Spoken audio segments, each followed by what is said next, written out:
ओवेश्वर के घने जंगल में पसरा हुआ सन्नाटा और फिर एक ऐसा खौफनाक मंजर जिसे देख हर कोई थरथरा उठा।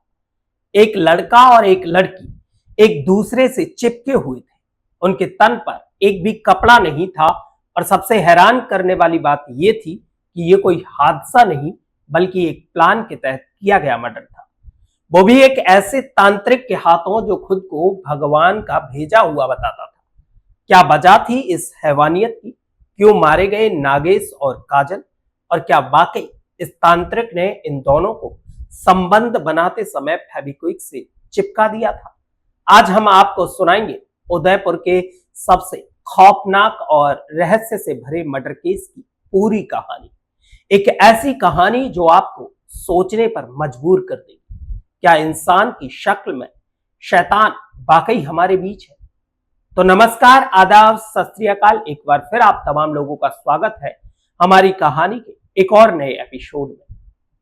आज की जो घटना मैं आपको सुना रहा हूं, यह घटना है राजस्थान के उदयपुर जिले के गुगुंदा की। एक दिन अचानक गुगुंदा पुलिस के पास एक फोन आता है और फोन करने वाले ने घबराई हुई आवाज में कहा कि साहब, आप जल्दी से ओवेश्वर के जंगल में आ जाइए। यहां एक लड़का और एक लड़की का शव मिला है। पुलिस को जैसे ही ये सूचना मिली तो थाने के कांस्टेबल विजय कुमार और भवानी सिंह उदयपुर के ओवेश्वर के जंगल की तरफ निकल गए, जो थाने से करीब 35 किलोमीटर की दूरी पर था। और जब पुलिस के दो कांस्टेबल मौके पर पहुंचे और उन्होंने जब उन सबों को देखा तो उनके पैरों तले जमीन खिसक गई। ऐसा दृश्य उन्होंने कभी पहले नहीं देखा था। दोनों शव आपस में चिपके हुए थे। उनके तन पर एक भी कपड़ा नहीं था और वो बेहद बुरी हालत में थे। दोनों को देखने पर लग रहा था कि इन दोनों की उम्र करीब 30 से 35 के बीच रही होगी। इस मामले की गंभीरता को देखते हुए दोनों कांस्टेबलों ने अपने उच्च अधिकारियों को इस मामले की सूचना दी। उस वक्त वहां के एएसपी कुंदन कुमारिया थे। एएसपी और थाना प्रभारी योगेश व्यास एफएसएल की टीम के साथ मौके पर पहुंच गए और जांच पड़ताल शुरू कर दी। खबरों की माने तो जांच में यह सामने आया कि लड़का और लड़की को फेविक्विक से चिपका कर मारा गया था, और वो भी तब जब वो दोनों आपस में संबंध बना रहे थे। कहा जा रहा है कि फेविक्विक इतनी ज्यादा मात्रा में डाला गया था कि ये लोग छूट भी नहीं पाए थे। पुलिस ने जब शवों के पास पड़े कपड़ों की तलाशी ली तो युवक के कपड़ों से उसका मोबाइल फोन बरामद हुआ। इसके बाद पुलिस ने मोबाइल में मिले कॉन्टैक्ट नंबरों को खंगाला। उसके बाद पुलिस ने एक नंबर पर कॉल किया तो पता चला कि मृतक युवक नागेश था, जो उदयपुर के एक गांव में सरकारी स्कूल में टीचर था। नागेश की शादी 2017 में हुई थी। इसके आगे की जांच में यह सामने आया कि जो लड़की थी काजल, वो भी शादीशुदा थी, लेकिन वो अपने पति से अलग रहती थी और सिलाई कढ़ाई का काम करके अपनी गुजर बसर करती थी। पहचान होने के बाद दोनों के परिजनों को इनके बारे में सूचना दी गई। सूचना मिलते ही जब परिजन पहुंचे तो उन्होंने एक बेहद चौंकाने वाली बात बताई। उन्होंने कहा कि नागेश और काजल का अफेयर पिछले 1 साल से चल रहा था, जिसकी खबर नागेश की पत्नी को भी थी, और इसी बात को लेकर दोनों में अक्सर विवाद होता रहता था। नागेश और काजल एक साथ रहना चाहते थे, लेकिन दोनों के परिवारों को यह अवैध संबंध मंजूर नहीं था। दोनों के मोबाइल फोन जांचने के बाद यह कंफर्म हो गया कि दोनों के बीच प्रेम प्रसंग कई सालों से चल रहा था। अब पुलिस और एफएसएल की टीम लगातार जांच में जुटी हुई थी। हर एंगल से जांच की जा रही थी। घर वालों के बारे में हर छोटी मोटी डिटेल जुटाई जा रही थी, और सुराग जुटाने के लिए पुलिस ने उदयपुर के रास्ते में लगे सीसीटीवी फुटेज को खंगालना शुरू कर दिया और कई लोगों से पूछताछ करना शुरू कर दिया। इसके बाद उन्हें इस मामले से जुड़े कई सुराग मिलने लगे।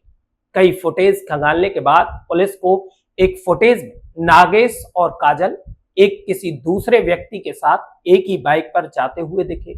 पुलिस अब उस तीसरे व्यक्ति की तलाश में जुट जाती है, और जब फुटेज को और गहराई से देखा गया तब उन्हें बाइक पर एक अजीब सी चीज नजर आई। बाइक पर एक सांप बना हुआ था। अब पुलिस उस बाइक की तलाश में जुट गई और जल्द ही ये पता चल गया कि वो बाइक भालेस नाम के तांत्रिक की है। लेकिन सोचने वाली बात यह थी कि आखिर नागेश और काजल इस तांत्रिक के साथ क्या कर रहे थे। पुलिस ने उसकी तलाश की और वो जल्द ही पुलिस की गिरफ्त में आ गया।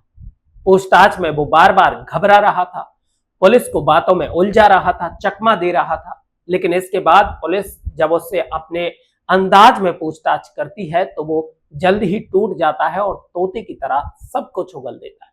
लेकिन उसने जो कुछ भी बताया वो बेहद चौंकाने वाला था।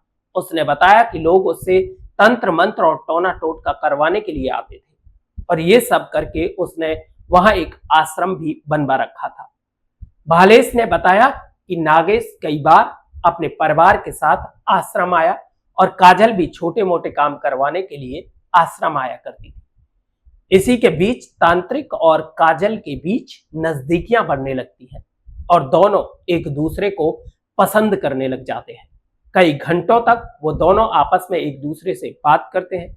इस बात पर जब पुलिस ने काजल के कॉल डिटेल्स खंगाले तो पता चला कि काजल वाकई में भाले से घंटों तक बात किया करती थी।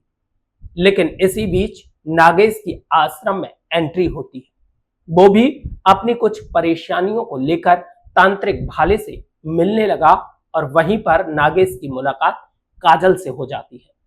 काजल जब नागेश से मिली तो वो उसकी ओर आकर्षित हो गई, जिसके चलते उसने भाले से बातचीत करना कम कर दिया और वो अब मिलने भी नहीं आती थी। नागेश और काजल आश्रम में आकर घंटों तक एक दूसरे से बातें किया करते थे और ये सब भालेस की आंखों के सामने हो रहा था। भालेस की आंखों के सामने काजल उससे दूर जा रही थी और ये बात वो बर्दाश्त नहीं कर पा रहा था।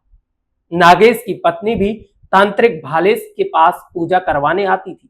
तभी एक दिन उसने नागेश की पत्नी को इनके रिश्तों के बारे में बता दिया, जिसकी वजह से नागेश और उसकी पत्नी के बीच झगड़े होने लगे। अब नागेश ने यह बात काजल को बता दी कि तांत्रिक ने ही उनके रिश्ते के बारे में उसकी पत्नी को बताया है, जिसकी वजह से उसके घर में अब झगड़े हो रहे हैं। और फिर काजल भालेस को धमकी देने लगती है। उसने कहा कि उसका भी उसके साथ अवैध संबंध रहा है और ये बात अगर वो सभी को बता देगी तो उसकी छवि पूरी तरह से धूमिल हो जाएगी, वो किसी को मुंह दिखाने लायक भी नहीं रहेगा। तांत्रिक डर गया कि अगर काजल ने लोगों को ये सब कुछ बता दिया तो उसका चलता फिरता आश्रम हमेशा के लिए बंद हो जाएगा, जिसके बाद उसने चुप रहना ही सही समझा। लेकिन उसके मन में बदले की आग जल रही थी। दूसरी तरफ काजल नागेश से अलग नहीं होना चाहती थी। इसके लिए एक दिन वो तांत्रिक के पास गए और कहा कि कुछ ऐसा करो कि हम दोनों हमेशा के लिए एक हो जाएं। अब भालेस के मन में बदले की आग तो भड़क रही थी।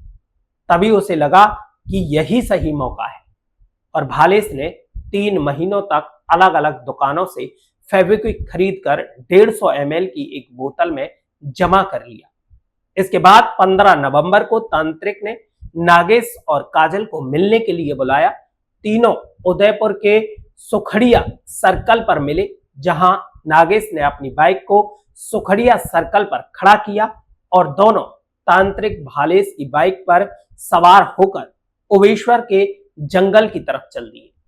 जंगल में एक जगह जाने के बाद तांत्रिक ने दोनों से कहा कि एक विशेष पूजा करने जा रहा हूं, इसके बाद तुम दोनों अलग नहीं हो सकते, तुम्हें कोई भी अलग नहीं कर पाएगा। फिर भालेस ने काजल और नागेश को एक जगह पर बैठा दिया और मंत्र पढ़ने लगा।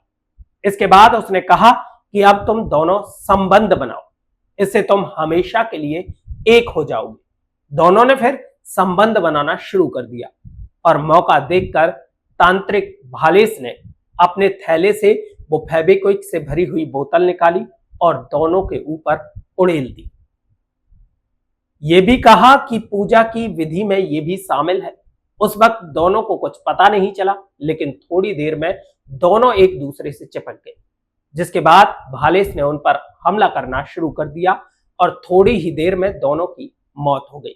हालांकि उस वक्त तांत्रिक ने और भी ऐसी कई हरकतें की जो हम आपको इस वीडियो में नहीं बता सकते। इस घटना के बाद वो सीधा बूंदी चला गया। कुछ दिन वहां रुकने के बाद उसे पता चला कि पुलिस काजल के घर वालों से पूछताछ कर रही है। उसे लगा कि पुलिस अब उस तक कभी नहीं पहुंच पाएगी और इसके बाद वो फिर से वापस अपने आश्रम लौट आया। लेकिन फिर कड़ी पूछताछ और सीसीटीवी फुटेज की वजह से उसका सच सामने आ जाता है, जिसके बाद उसे संबंधित धाराओं के तहत जेल भेज दिया गया। तो ये थी ओवेश्वर जंगल में हुई उस दिल दहलाने देने वाली घटना की पूरी सच्चाई, जहां प्यार की तलाश में दो लोग एक तांत्रिक के जाल में ऐसे फंसे कि मौत भी उन्हें अलग ना कर सकी। भालेस की बहसी सोच, उसका झूठा चोला और अंदर छुपा राक्षस आखिर बेनकाब हो गया। इस घटना पर आपका क्या विचार है, हमें कमेंट बॉक्स में जरूर बताएं और अगली आने वाली घटनाओं के बारे में जानने के लिए चैनल को सब्सक्राइब जरूर करें। मिलते हैं अगली एक और सच्ची घटना के साथ। इस घटना को सुनाने का उद्देश्य किसी की भावनाओं को ठेस पहुंचाना नहीं है, किसी की भावनाओं को आहत करना नहीं है, बल्कि हमारा उद्देश्य है आपको जागरूक करना, आपको सचेत करना। इसलिए मैं हमेशा से कहता आया हूं और आज भी कहता हूं कि सतर्क रहे, सुरक्षित रहे, अपना और अपनों का ख्याल रखें। इस वीडियो में लड़का और लड़की के नाम को बदल दिया गया है।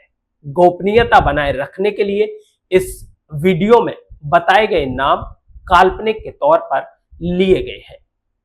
मिलते हैं जल्द ही एक और नई सच्ची घटना के साथ।